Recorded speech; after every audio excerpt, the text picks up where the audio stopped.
Well, state investigators say a Washington state representative participated in an act of domestic terrorism. The report found that Representative Matt Shea participated in armed conflicts against the United States. This report was released late this afternoon, and our South Bureau Chief Drew Mickelson is live with reaction from Olympia tonight. Drew? Well, Joyce, we just got a statement from the incoming Speaker of the House, Representative Lori Jenkins. She calls this report disturbing.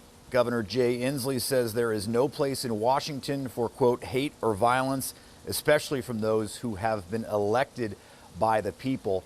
This report determined that Spokane Republican Representative Matt Shea, quote, participated in an act of domestic terrorism when he planned, engaged in, and promoted 3 armed conflicts outside the state of Washington between 2014 and 2016.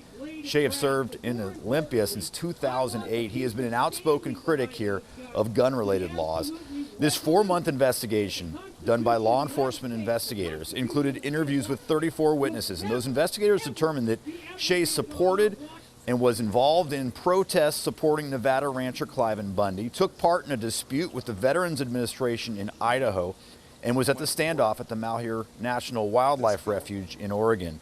What does this report mean for Representative Shea? Well, we just got a statement from the House Minority Leader, Representative J.T. Wilcox, a fellow Republican, who says that Shea has been suspended from the House Republican Caucus, which is essentially where the Republicans strategize on how they're going to be taking votes. It's the room where a lot of the business happens. He also has been removed from his committees when the legislature starts up here in January.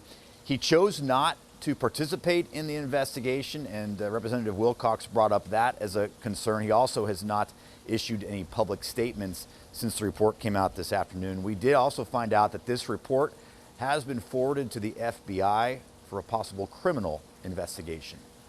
Live in Olympia, Drew Mickelson, King 5 News.